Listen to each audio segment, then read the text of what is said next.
there. This is the book review for Chapter 5 of Jeannie Allen's work, Get Out of Your Head. And so the Chapter 5 title is Where Thoughts Are Captured. And so this chapter has so much in it. And so I just want to provide you with some highlights to provide some discussion topics for us as you read through it and focus on how to apply the content to your everyday life and your thought life. And so the very first page of the chapter, there was something that I highlighted and circled. The sentence said, remember what I said about taking just one thought captive. What if one thought held the power to interrupt our spirals and bring peace to our mental chaos? And I just wrote it, the power of that one thought.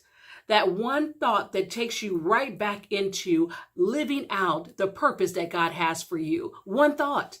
And then on page 38, she talks about Paul's writing in Philippians, where she talks through, though we walk through flesh, we are not waging war according to the flesh.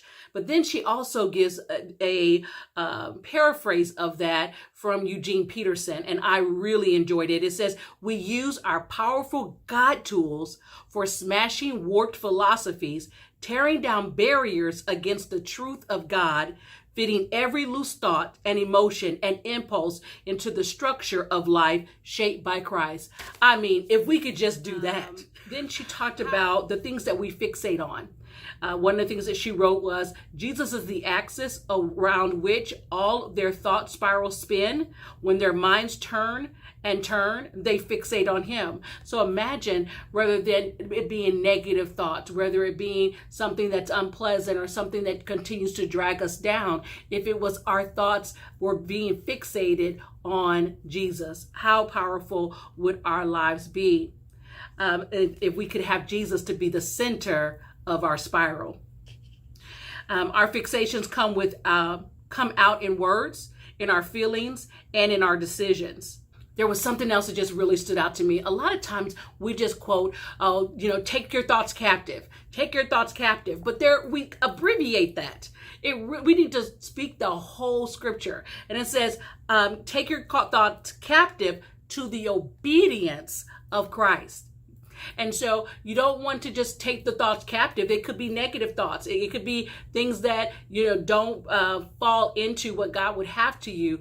But we want you to take those thoughts and bring them into the obedience of Christ. She shared an example about her 10-year-old son, Cooper, and about how when he's spiraling out, the words that she speaks over him so that she can bring him back into behavior and understanding of who he is.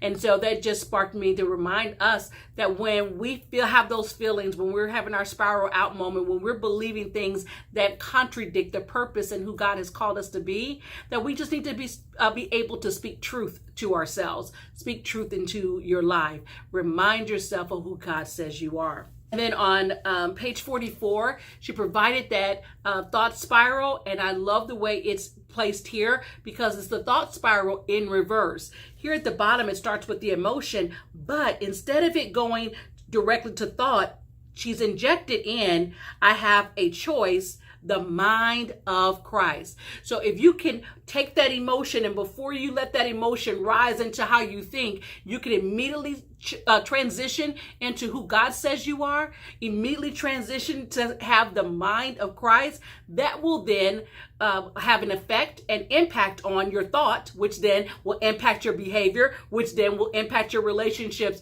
and then the ultimate outcome, your consequence. And so you will get a printable with that because that is where we really want to focus our thought life and be able to capture those thoughts unto the obedience of Christ. I love the way the chapter ends. It ends with the statement that the battle of our minds is won when we focus on Jesus.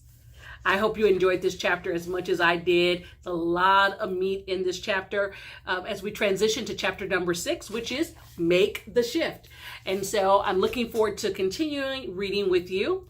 And again, you know the rhythm, you know the drill. You'll want to choose the video. Everything now is on the website. And so if you just go directly to www.rosesandthorns.org, and then there you'll select the header that says Roses and Thorns, and it's a menu. When that menu falls, you'll then choose our book club. From the book club, you'll see all of the resources, and there's a section for the printables, and so there will be a printable for this chapter, as well as this video will be there, so you're watching the video. Be sure to subscribe to the YouTube channel so you get alerted when I post the videos, as well as choose to comment and share and like those videos once they post. Also go in, and when you're making your comments, reply to other comments that have been made, and so that we have a dialogue going around about what we're reading. It will make you feel like you're in a conversation, and you'll also get to read the impact of your reading on others. And so someone will share something and you're like, oh, that's good. And you'll take that in your notes and really start to gain from other people's reading experience as well. So I look forward to connecting with you. I've been enjoying reading with you. I hope you're enjoying the process as well. Have a fantastic afternoon.